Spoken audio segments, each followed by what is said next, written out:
to the thought that changes everything. Imagine waking up tomorrow and realizing this could be your last sunrise, not in a dramatic or fearful way, but in calm awareness. Every sound, every breath, every moment suddenly becomes sharper, more vivid.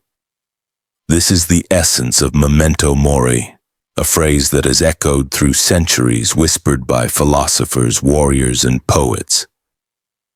Remember, you must die. To the Stoics, these weren't words of despair.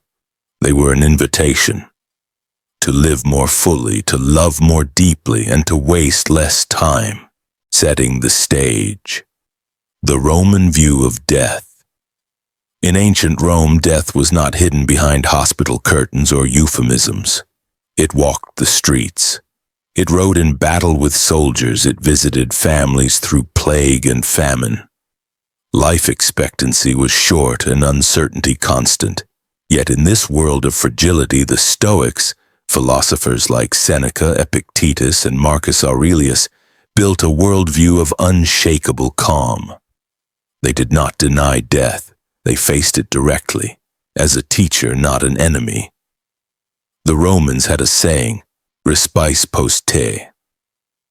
Hominem te esse memento, look behind you. Remember you are only a man. Even victorious generals returning from conquest would have a servant whispering this into their ear. Because even as the crowd cheered, they knew power, glory, fame, all would fade. Only virtue would remain. The Stoic idea.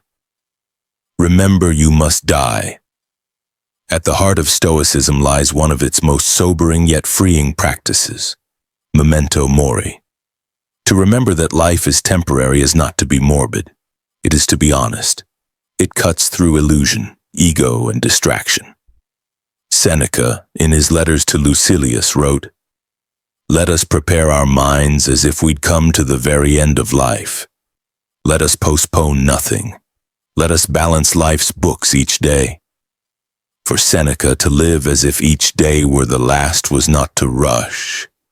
It was to be present. Every letter he wrote was composed as though it could be his final one. Every friendship, every reflection was sacred because it might never come again. Epictetus, who was once a slave, taught that death itself was nothing fearful. Death is nothing dreadful, he said, but the dread of death is dreadful. He believed that most suffering doesn't come from dying, but from the fear of it, from our refusal to accept nature's order. And Marcus Aurelius, the philosopher-emperor, repeated to himself daily, "You could leave life right now. Let that determine what you do and say and think." For him, mortality was not tragedy. It was motivation. Each dawn was a gift, each breath an opportunity to live with reason, courage, and compassion. Memento Mori doesn't mean to dwell on death. It means to remember what gives life value. Because everything ends. The Stoic masters, Seneca, Marcus, and Epictetus. Seneca spent much of his life in the service of power. Tutor to Nero, advisor to emperors, yet he knew how fragile favor was. He lived through political purges and exiles and ultimately was ordered to take his own life. When the moment came, he faced it with composure. He opened his veins and spoke calmly to his friends, comforting them as he died. Even in death, he lived his philosophy, that a wise person's mind remains free even when the body fails. Epictetus, born a slave, endured cruelty and physical pain. Yet he taught freedom was not about status, but about control over one's own mind. He said, "I cannot escape death, but I can escape the fear of it." And Marcus Aurelius, writing from the battlefield, surrounded by disease and death, still found peace in his thoughts. Do not act as if you were going to live 10,000 years. Death hangs over you. While you live, while it is in your power, be good. These men lived centuries apart, yet all drew strength from the same realization. Death is inevitable. But how we live before it arrives is entirely our choice. Meaning of Memento Mori. Why death strengthens life. When you deeply internalize Memento Mori, something changes in you. Petty arguments lose their power. Ambitions built on ego dissolve. What remains is clarity. You begin to ask, what really matters? What will I regret not doing if I die tomorrow? Who do I need to forgive or thank or love before it's too late? Marcus Aurelius reflected that everything we cherish, our possessions, our status, even our loved ones, are not ours to keep. They are on loan from nature and will be taken back when the time comes.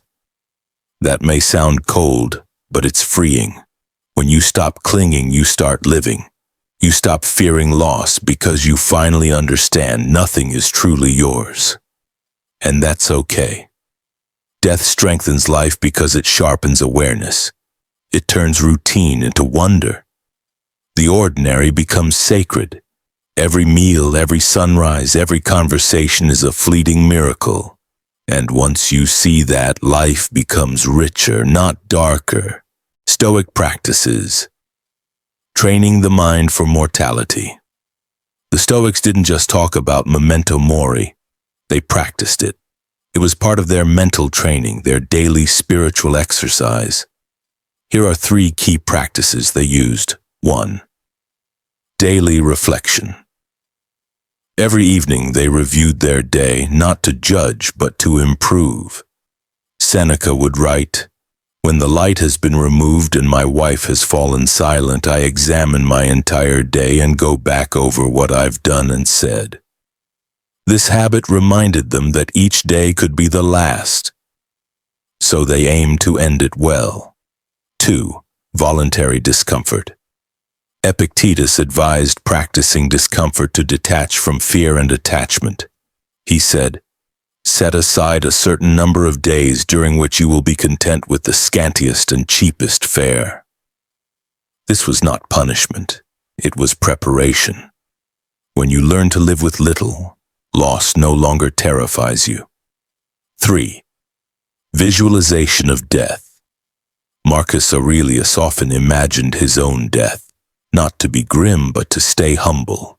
He wrote, "Soon you will have forgotten everything. Soon everyone will have forgotten you." To him, that truth wasn't depressing. It was liberating.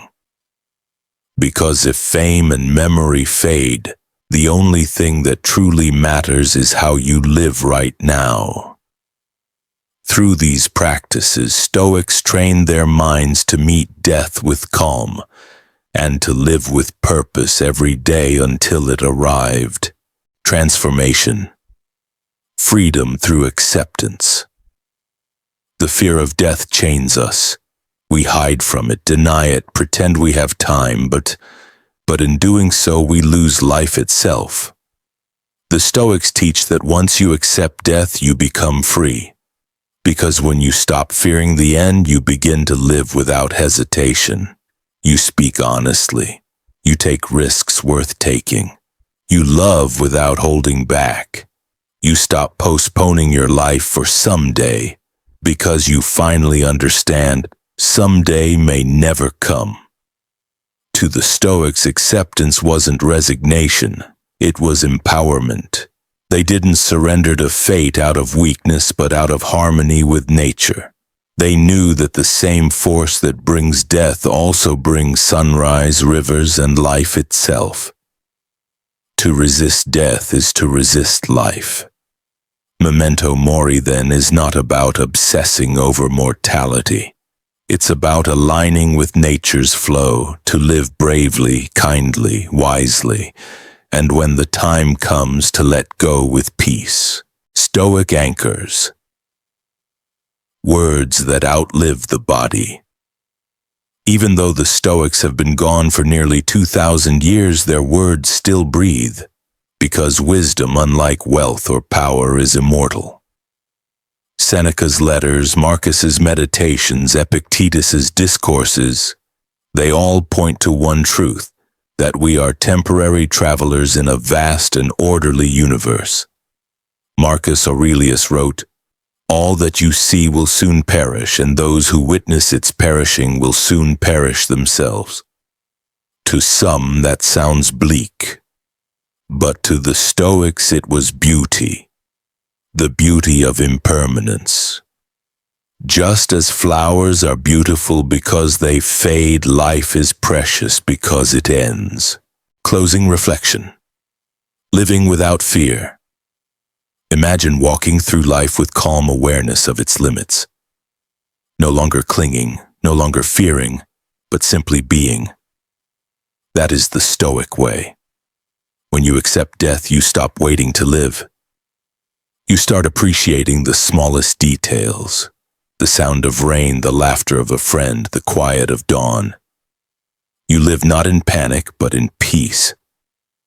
Memento Mori is not a reminder to die. It is a reminder not to waste the chance to live. So as you close this video, take a deep breath. Look around. Everything you see, every sound, every feeling is temporary. But that's what makes it beautiful. Remember, you must die so that you can finally start to live.